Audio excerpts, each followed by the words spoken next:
What's going on, guys? Obly here. Today I'm bringing you a Frostbane video. I'm going to put the build that I used in the comments just below, sorry, not in the comments, in the description. But yes, there was a couple of DK changes that came through overnight, and I wanted to give you a Frostbane key to show you the type of damage it does, what its strong suits are, and then what its weaknesses are. So we'll talk a bit about that, but then we'll also talk about the actual changes that happened to Death Knight. So as you can see here, right now, we're doing the dungeon and I'm using a nether prism, so it has no stacks. So our DPS on this very first pull, normally it's banger damage and it's like 30 mil, something like that with breath, but with Frostbane and the trinket on, it'd be a little bit less because you don't have that upfront burst that an unused trinket like a Raz would give you. But the damage for the rest of the dungeon is pretty good. Also, I'm wearing a Doctor Doom t-shirt because Fantastic Four came out yesterday, and I fucking love Marvel films. It's like my guilty pleasure is Marvel films. I love them. Anyway, I watched it this morning. It was good. So back to it. Frostbane build. It's pretty good. It's almost exactly the same as Breath, really, but I put an extra point in. Was it Runic Overflow? Oh, not Runic Overflow. The other one. The one that makes Frost Strike glacial advanced damage a little bit more. I put the point into that. And it was good. I also kept ME because ME, murderous efficiency, was changed where if you consume 2 killing machine procs, it'll roll ME twice. So it just gives you extra chance of more or better rune economy. So this means if you were to pick this one or Frigid Executioner, you would pretty much always take murderous efficiency now because it's so even more stronger. But yeah, Frostbane build is pretty decent. You have damage pretty much all the time. So now you don't have a 2 minute, you don't have a 1.5 minute burst. You have your 45-second burst. So the way I did this, the unused trinkets at the moment are not great. I don't have a cursed idol, so I can't test it out at the moment. I tried. The monk actually looted the cursed idol from this run, and he didn't give it to me. But doesn't matter. So I felt like Nether Prism was probably the next best thing to test. And I was basically popping this if it was at like 6 or more stacks. I popped that with my pillar window. But what I want to do here is I want to cycle Frost. I can see that my action tracker is not even on for some reason. Sorry about that. You're not going to see what I'm pressing. But I wanted to cycle between Frost Scythe and trying to cast Frost Scythe with 2 killer machine procs as much as possible. And then after that, the Glacial Advance at Frost Scythe will trigger, then use the Frostbane afterwards. If I only had 1 killing machine proc, then I'd press Frostbane instead if it were triggered, before I'd then try and get a second one. But I was quite aggressive with my empowering weapon usage. Generally speaking, if you keep 1 to 2 charges of empowering weapon through your pillar window as soon as it comes up, depending on how many bone grinder stacks when you go in, it means you can pop bone grinder to 5 really quickly. And if you can get your bone grinder to proc before Reaper's Mark goes off, that's really big. 20% additional damage on your Reaper's Mark. Super huge. And then obviously the Exterminate's thereafter.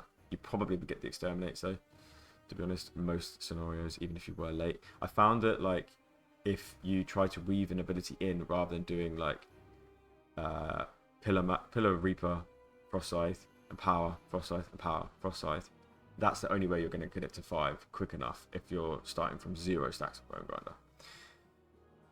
But yeah, so the rotation doesn't really change very much. It's just you're not really casting Glacial Advance a ton. You're only really casting Glacial Advance if you can't proc Killing Machine to try and proc a Glacial Advance off of that, because that Glacial Advance will proc Frostbane, so that's why you can do the cyclical rotation. So if you can do that, then you do that. If you can't, then that's when you whip in Glacial Advance. But I'm also Magar Orc, so just whenever my trinket, my ratio was up, I'll just pair it. And then sometimes I would just do the trinket if I just felt like I needed to get some damage on the pack rather than waiting. It stacks relatively fast. Like if you popped the trinket every time you had Pillar and Reaper, you could generally speaking have maybe like 4 or 5 stacks, which isn't like not great. Like it is a good amount of strength still, but certainly not 20k crit like the Cursed Stone Idol is.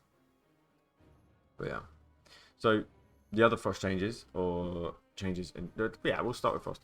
The other Frost changes is Reaper's Mark now bounces to a different enemy if the target dies, which I think is really good because That just keeps it alive.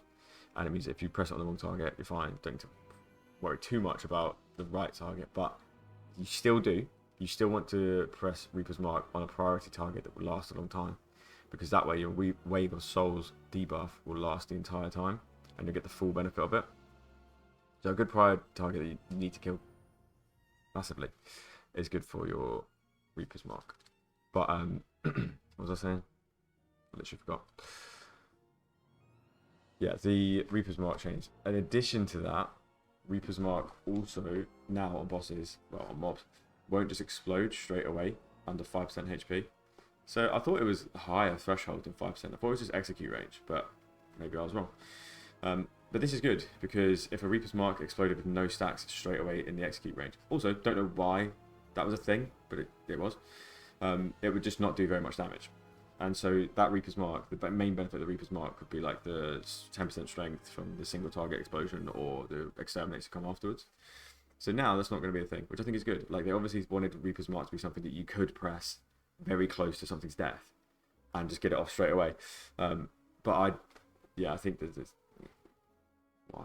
But yeah, good change though. Good change for this. They also nerfed the amount of damage in Riders, which I thought was kind of weird. Because I don't think Riders did that much damage. Like I've seen some testing of it, and it kind of like keeps up a little bit in AoE with Reaper's Mark, but it's so RNG, and its boss damage is quite shit. And Reaper's Mark does like just the same, but also loads of boss damage. So it's like, why would you bother? But they nerfed the damage from Trollbane's debuff that goes on the target. So that's quite odd. I don't know. Yeah, my take on that is strange because realistically, everybody has been playing Frost Deathbringer for the whole expansion. Riders has never been meta for Frost. It's been like okay, usable, not meta though. So surely, if you're Blizzard, you're thinking like, okay, how do we bring that hero talent into the meta this season? Because it's very underrepresented. It's not good for. It's not healthy for the gameplay. It's class design. They just don't. They just don't. Especially with this nerf, it's like you're almost definitely not doing that. But yeah, I don't see a world where Rider is even worth playing at all. It's definitely not worth playing for the obliterate damage. It's just not. When I was doing the raid testing, I did one Rider. I did some boss pulls with Rider. I did some boss pulls with Deathbringer. Deathbringer just always managed to consistently be so much higher. You could maybe in a world do more Riders damage every now and then, like the potential, but like whether or not you actually will is such a low scenario or like low chance scenario. So I just wouldn't bother. Like just play what's consistent because then you consistently do good damage.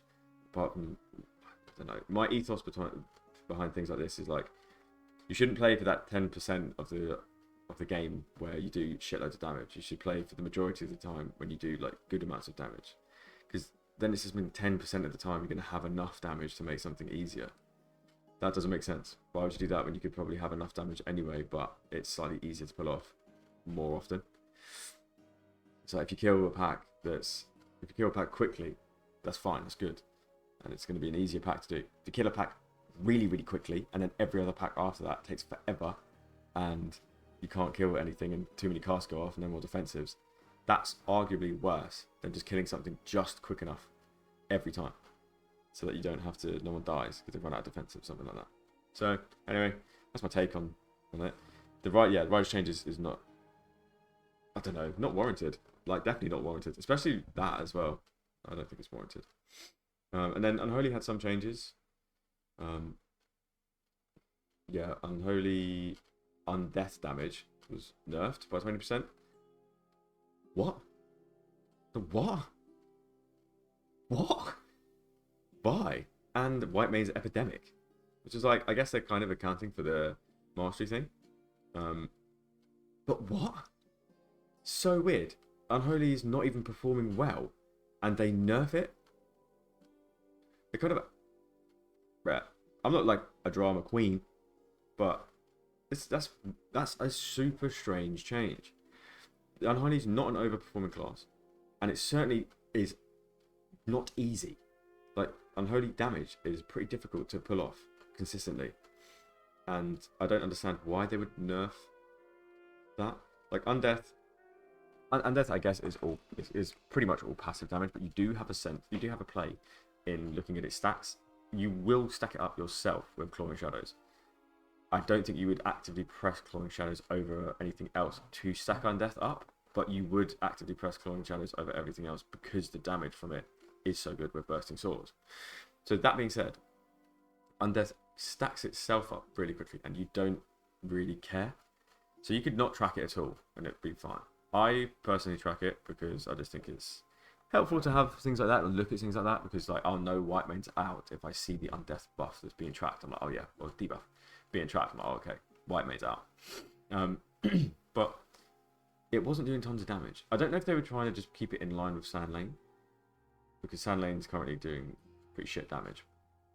So maybe they were nerfing Rider a little bit to be in conjunction with Sand Lane, but also it's just like buff Sand Lane. Unholy's not doing good damage, buff Sand Lane. Strange. Weird. But that's basically the main changes. Oh, also Frost, 3% of their damage just overall has been nerfed as well. I was expecting this. In my stream, people would ask, do you think Frost can get nerfed again? And I would say, I think they will. I don't think by much. I would say I think they kind of will, but I don't think it would be a lot of damage they get nerfed by. And I was saying 5%. I could see them doing 5%. They've done 3%, but they've also given us the Reaper's Mark buff. So I'll execute slightly better with Reaper's Mark, and I mean really slightly, like not even worth really speaking about a lot. But that obviously doesn't offset the 3%. But I mean, when we had the 12% nerf, Breath got buffed, and that kind of offset at least like 1%, 2% of that. So you were like, oh, okay, the 10% has just been reverted. So like now it's like the Reaper's Mark buff, you're not even looking at percent, I think, of a DPS increase with that, because it's so minor and such like a niche scenario where the buff is good. And in most cases, unless you're on a boss, a raid boss, it's not really going to come into play. This pull here, by the way, this is nuts. I don't know how we managed to survive this, but we do. Spoiler, but we just kept pulling stuff, and I was just sat there in my chair thinking, right, we're fucked. This is it. We're dead now. No chance. We got close. I think somebody died, but yeah, this is pretty crazy. But as you have probably been seeing, the damage from Frostbane has been very consistent. You always have 1 to 2 casts of Pillar of Frost on trash pools. Like here, I'm about to get it back again. I also have a really nice amount of stacks. And then I also got Racial coming in 15. But I'll probably just save the Racial for the next one. Rachel. Just reminds me of Batman. Rachel. And someone's like, Rachel. Anyway.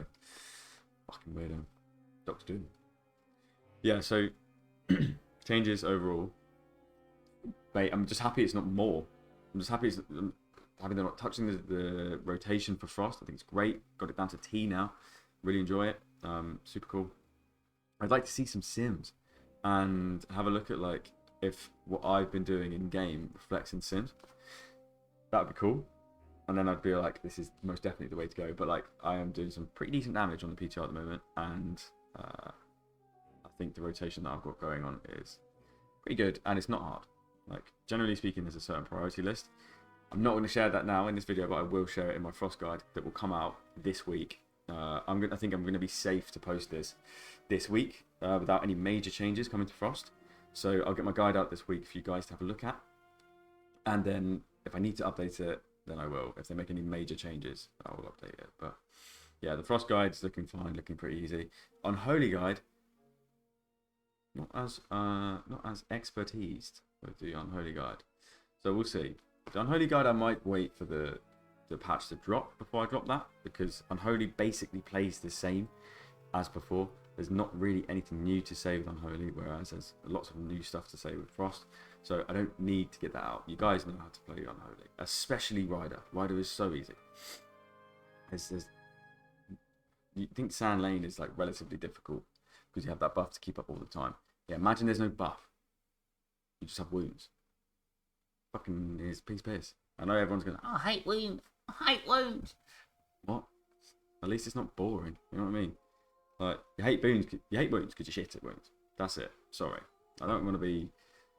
I'm not trying to be harsh, but I don't hate wounds. Like, why? They just add an element of interestingness to the spec. It's something different. It's like, it's combo points. People say, like, oh, it's combo points for DK. And combo points been for Rogue for so long because it works. Because it's an interesting way of playing a class. Like, wounds are interesting.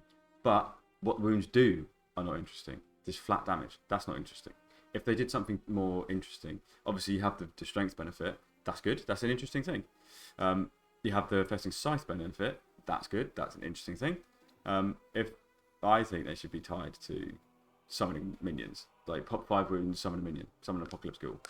Every 10 minions, fuck it. Do an AoE minion as well as an Apocalypse Ghoul. Something like that. That'd be good. That'd be good fun. But yeah, so in terms of Unholy stuff, still the same. Keep yourself above 2 wounds and all that. But yeah, let's go back to the video. Let's have a look at what we're doing right now. So, halfway through this key, and looking alright. I think you need to be at like 82% forces when you come up here, something like that. So we're at 80 at the moment, which means after the boss we will go down. But key thing with this dungeon here is our cooldowns line up with the ad spawns really nicely, almost consistently.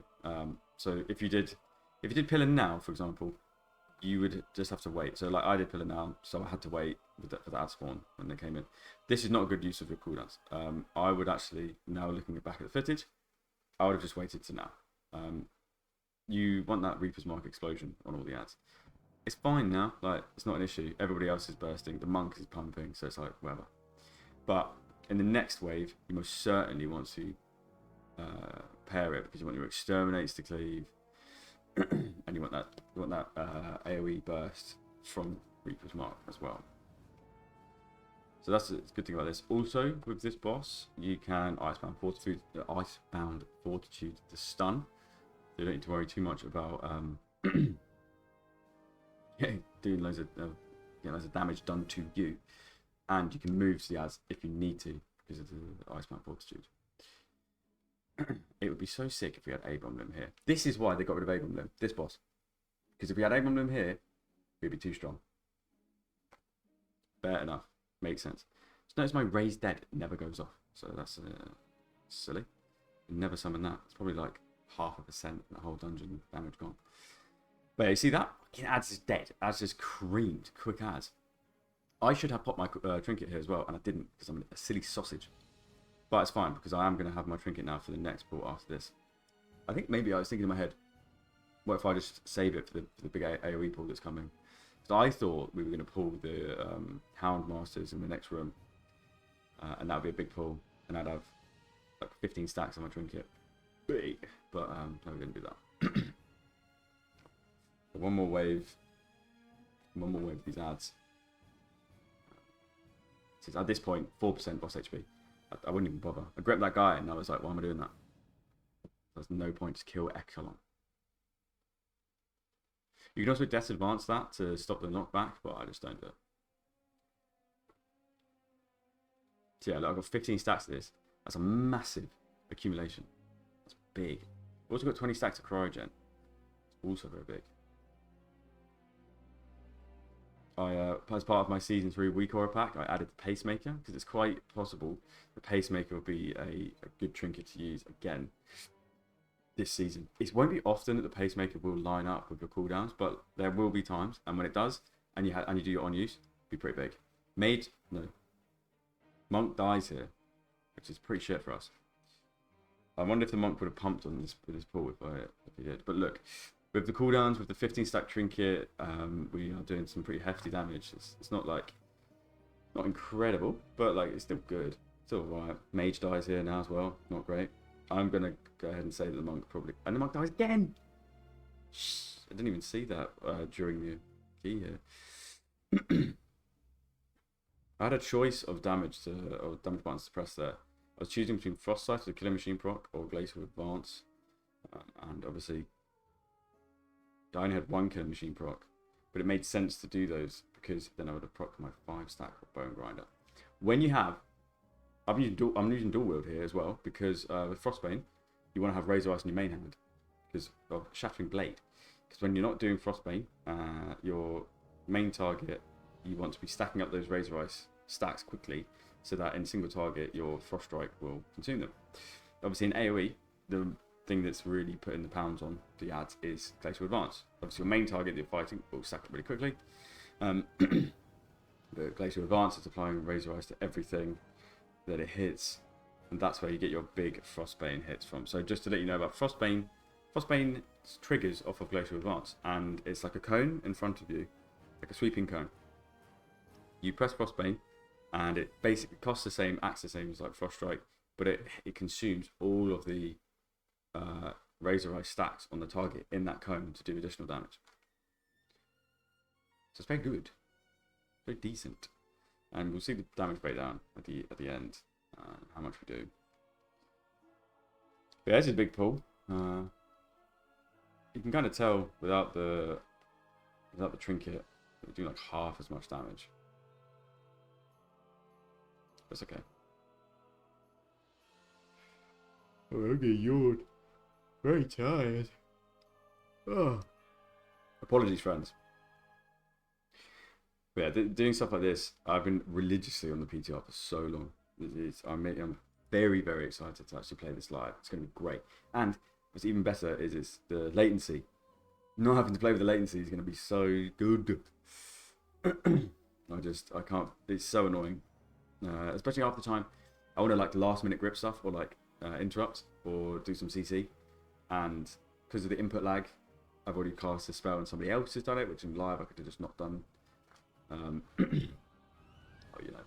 That's kind of annoying. And sometimes you can't really react to like the procs you get quick enough to be optimal. So like obviously you got a priority list that you want to follow. Sometimes you get a proc. Do you know what the most annoying thing is? Getting a proc of Killing Machine. Excuse me. Getting a proc of Killing Machine, and you do Empowering Weapons so that you can take your 1 Killing Machine to 2.